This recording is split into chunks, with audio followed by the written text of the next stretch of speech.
Up YouTube? Finally found some inspiration for something to talk about, so let's get right into it.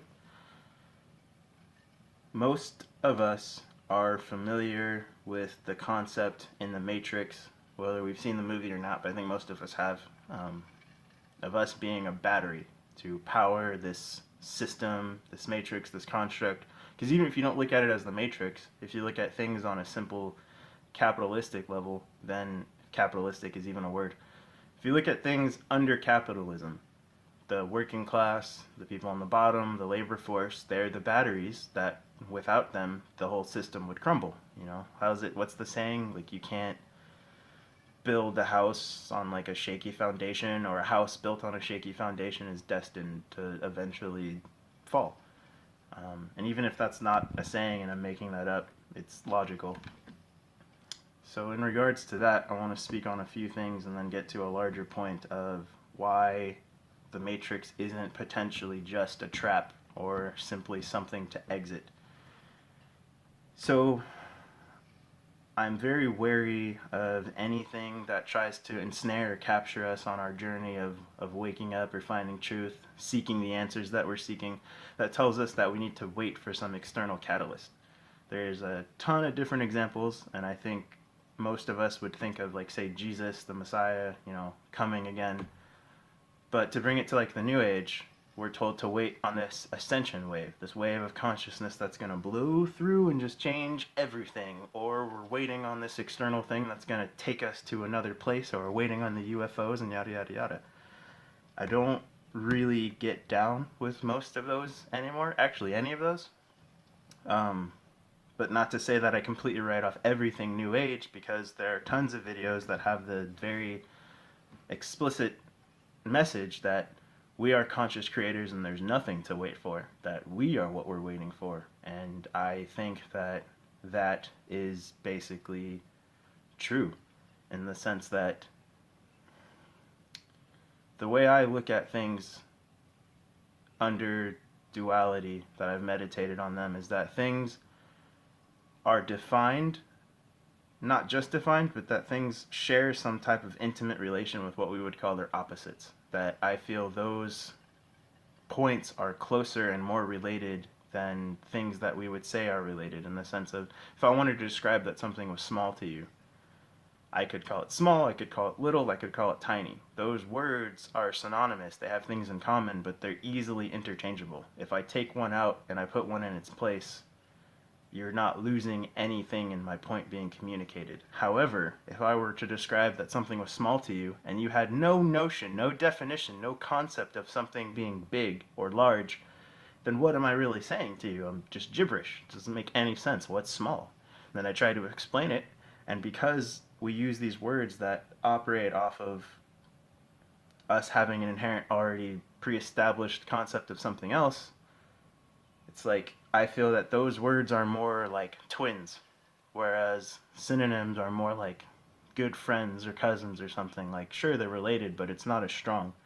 And I think that looking at things in that way threatens a lot of the illusory power struggles that we're watching kind of break down right now.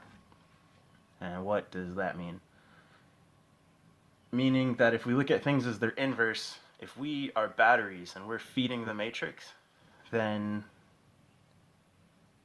why can't we feed it something else? If we are quantum creators, and that's a big point I want to get into. So let's talk about, like, what's allowed on YouTube.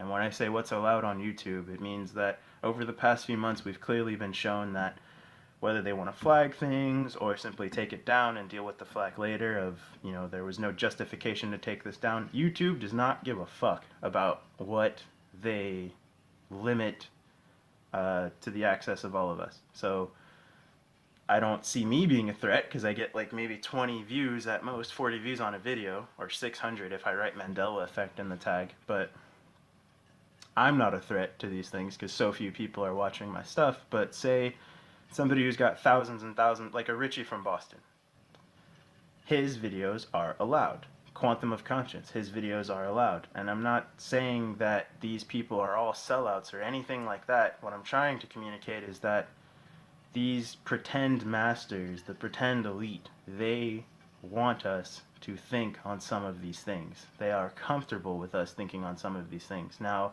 it could be argued that some of these things are distractions, or some of these things serve their power. And I think that that's something that really warrants us looking at, researching, investigating, or simply thinking on ourselves. Because when I think on it, it seems logical that, like, okay, I ask myself, if there are so many videos and movies, like, how many of us have seen What the Bleep Do We Know or The Secret? They want us to be aware of the fact that we quantumly create. They want us to be aware of the fact that our thoughts have power, because simply thinking that, if we are quantum creators, gives our thoughts power. It seems like it's that simple. But it's also complicated in the sense that we run all of these bullshit programs and divisory things within our mind that split and fractalize our power. You are a quantum creator, but you're stuck in this bullshit power struggle and there's nothing you can do about it, so you might as well just manifest money and simple comforts so that your few years here can be good and fuck everybody else, right? Or you're a quantum creator and you are a child of God and all of this stuff, but the Illuminati is gonna fucking get you. And they want us thinking about the Illuminati. They want us watching these videos about these conspiracies. And I truly believe that it's because if we are quantum creators, if we're the batteries, they're putting in the shit that they want us to feed the Matrix. So I also think it's important that we stop calling these people elite. We stop calling them masters, because the only thing they seem to be masters of is bullshit and illusions. And once you take those away, what do they really have? If I am playing a bunch of music off of my stereo in the town square and people are really feeling the tunes that are, I'm bumping, am I in control of that music, or am I dependent on the stereo to play those tunes so that we can all have a good time? And even further than that, if I don't have my fucking Duracells, then the whole thing is moot. Like, my stereo's not even gonna fucking work. So I could say that the music is important. I could say that the stereo itself is important. All of these things are important, but without the power, it all just stops. So ultimately, one could argue, well, the person who makes the batteries is important, but I don't want to get that far and deep into it. The batteries, these seemingly small little things that are out of sight, out of mind, because, they're tucked into the stereo, you put the plastic back on it. The batteries are making the whole fucking shit happen. But we're not necessarily conditioned to see that. We're conditioned to see that the person who's operating the stereo, the master, the Illuminati, they're in fucking control.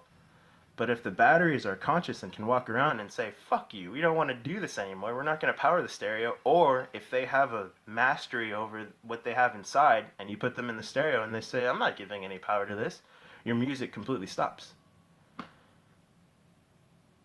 So I argue that looking at things under duality as their inverse, things being inherently not just opposing, but on some level they're kind of each other, that the Matrix isn't just a trap. It's also a tool. It's an opportunity that if we're the batteries and we're feeding the whole thing, let's put it on a diet. Let's stop feeding it the processed fear that we are trained and conditioned to give to it, and let's start feeding it our organic intent and willpower. Because we've been given so many different pieces that if you look at them from a limited view, it serves their bullshit, it serves their power, it serves to keep the Matrix in the paradigm that it's currently in. But if we take pieces like we're quantum creators, and we know that our willpower doesn't just manifest toys, it can alter and change our reality with enough training at our whim, our intentions. And if we know that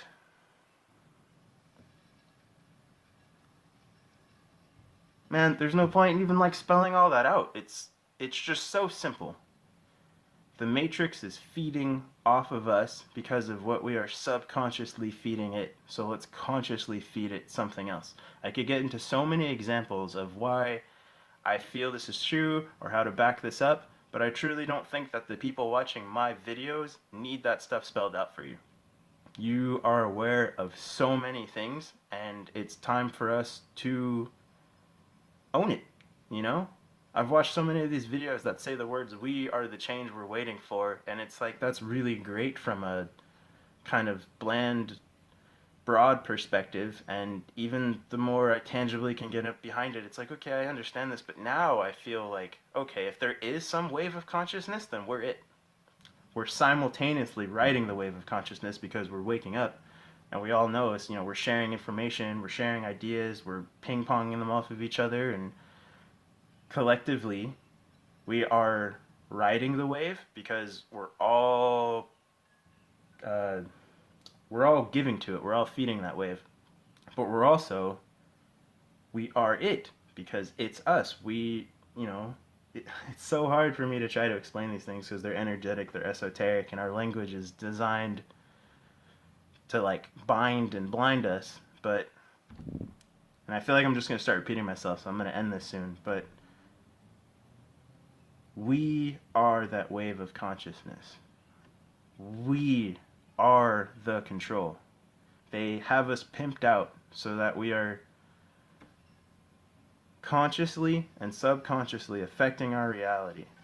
And the more that we wake up, the more they put distractions and conspiracy theories in front of us so that it's like, okay, you're asking these questions, you're waking up, but how about you feed all of your power into like why we're the elite or why we're the Illuminati or why all of the things you're thinking of are futile because we're just going to die or we're just going to go into World War III or we're all going to end up in FEMA camps. Just put your power into that.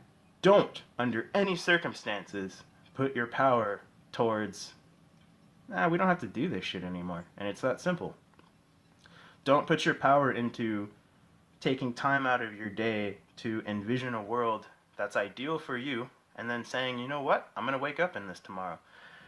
Because, sure, it might not be as simple as you make a thought of, I'm going to wake up in A or B tomorrow, and you actually do, but perhaps the more that you can tell yourself and ingrain in yourself that you can and you will, over time things start to change, or maybe you start to create that possibility the more and more your intent strengthens. Because what I was taught about willpower, and I think what we're all given, like again, we're given these little things that they want us to think on, they want us to think about, but only so far. And we're inundated with all of these esoteric examples and modern things, and I don't want to get too off into comics and superheroes because people are going to be like, oh, this guy thinks he's a superhero, let's turn it off. But no, we're given these esoteric concepts in many things, and one of them is comics. I always try to tell people who aren't familiar with magic or conscious thought or intention, I ask them if they know about Green Lantern.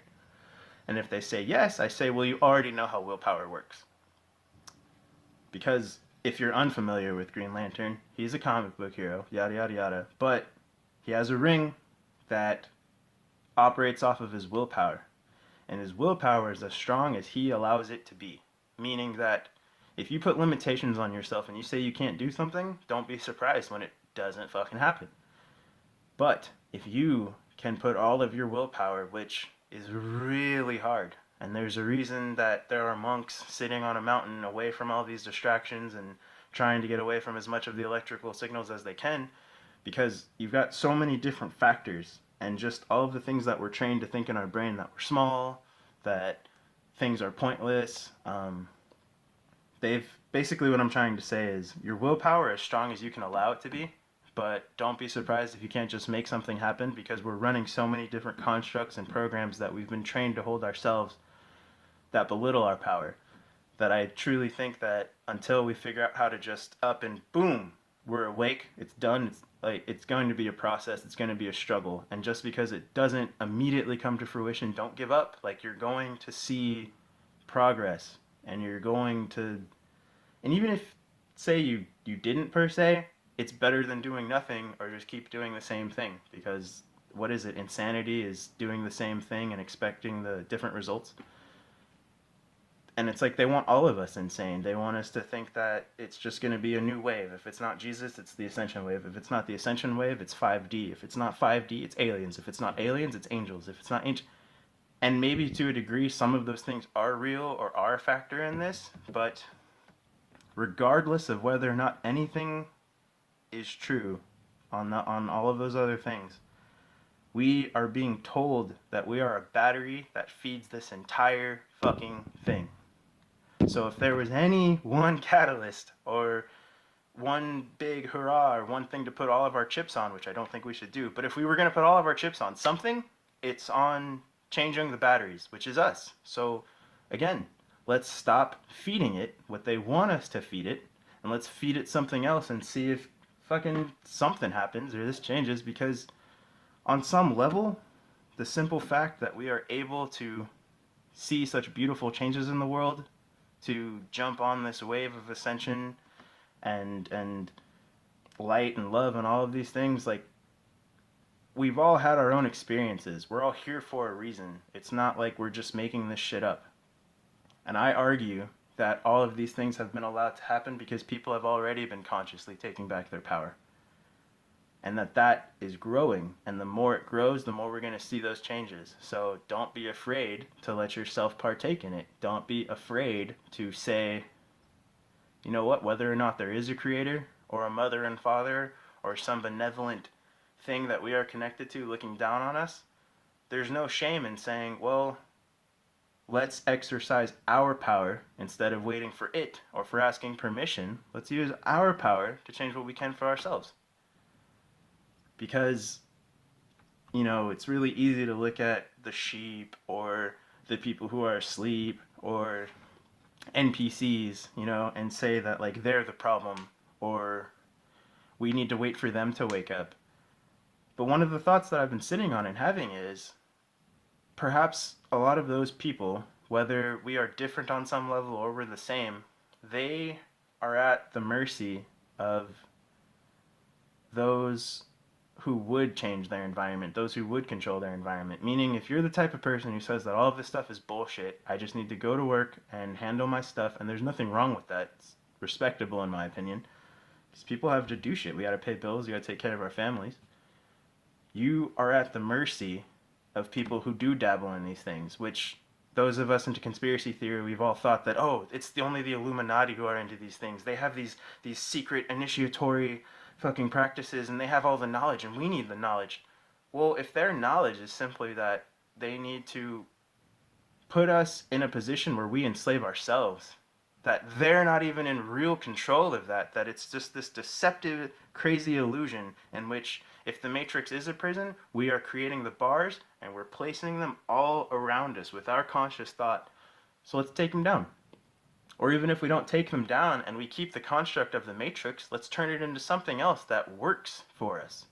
Let's stop obsessing over what's going wrong because we're creating it, and let's start focusing on what we know we want. We know that we don't want this. We know that we don't want the Illuminati. We know that we don't want a so-called elite. We know that we don't want pretenders telling all of us how to live our lives when we could do perfectly fine on our own, or at least figure this shit out. So let's start projecting our consciousness into that. Even if we don't know exactly where to start, focus on what feels good. And not just what feels good from a level of, oh, I want money and bitches and jet skis. No.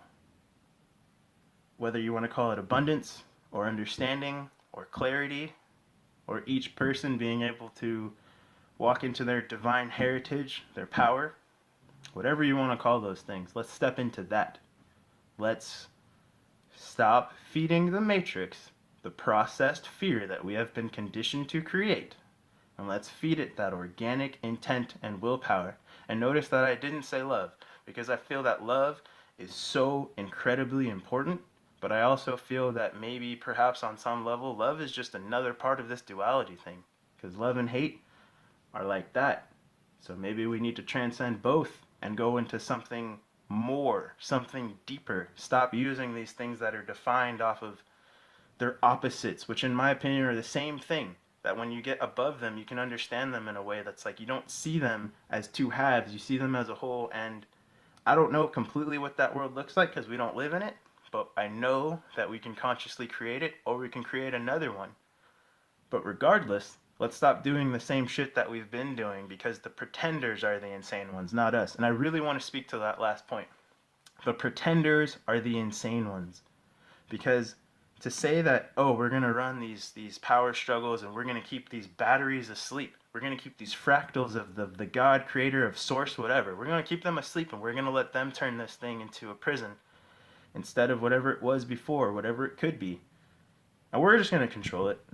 Like, I get that they're running a really tight game, and if I was like some nefarious Saturday morning cartoon villain, I would be like, holy shit, this is diabolically genius. Like, yo, we need to get on creating a matrix. Like, this is the shit. Like, it's a very, like, they've been doing a pretty good job of what they've been doing, or at least seemingly, right? Like, there's a reason we're all scared of the Illuminati and all this shit. But they're insane, because eventually these batteries are going to start saying, you know what? Let's stop being batteries, or like, let's stop being catalysts for their bullshit and let's be catalysts for our stuff. I don't want to know what that looks like towards them, because that's some really, I would be afraid of all of those people eventually waking up. I would be very afraid of the anger that those people would feel after being lied to for so long. And maybe they benefit from telling us that we need to focus on love, we need to focus on all these things. And I think personally that we kind of do. We need to move past just the revenge and all these other things. But again, there's so many of us thinking all these different things.